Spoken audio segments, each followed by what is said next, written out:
terror under these conditions. And as always is the case when we have these enormous calamities, we see the very best of human nature and we see the very worst of human nature. The very worst of human nature, to think that some of these fires could have been deliberately lit. But the very best of nature, human nature, when we see people risk their own lives to save houses, neighbours, friends, and the stories of heroism make us marvel that there are those that are prepared to place their own lives on the line in a voluntary capacity for their friends and their neighbours and their community. And like so many others, I pay tribute to the volunteer brigades of the CFA, the SES, Victoria Police, the Red Cross, the Salvation Army, all of the thousands of volunteers that as we speak are still in the field, serving their fellow Victorians. This is going to have a very, very difficult and long, drawn-out period for the state of Victoria. Fires are still continuing as we speak. There will be the coronial inquests. And then there will be the funerals. And then there will be the investigations as to how and why this occurred. The grieving will turn to anger and loss. And of course there will be some people who will never recover because the trauma is so great. Our thoughts and our support are with the communities in Victoria now, but we have to make sure that they're still there in months' time and in years to come, because it will take years to put many of these people's lives back and the communities back together. I welcome the announcement that the government has made in relation to the new authority that will be charged with reconstruction.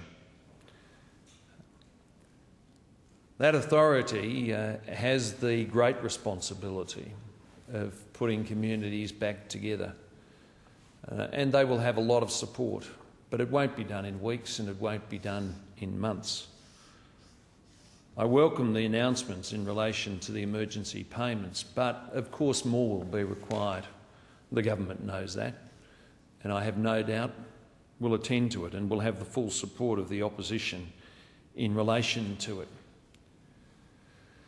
And then we will have the Royal Commission, which I also welcome, which will have to look at the steps that can be taken in the future to minimise loss of life and damage.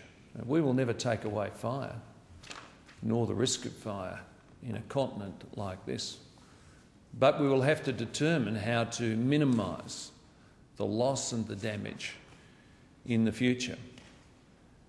Up until now, the policy has been to have a fire plan and to either evacuate or stay and fight.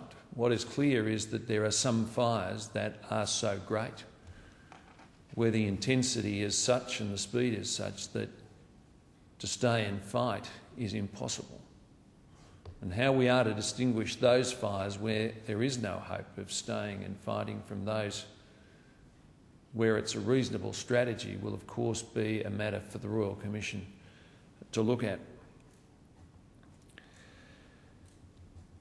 We live at the mercy of this environment, and of course as many people for lifestyle reasons seek to move to the country, to the outer fringe, the number of people that will be exposed to this kind of risk will increase.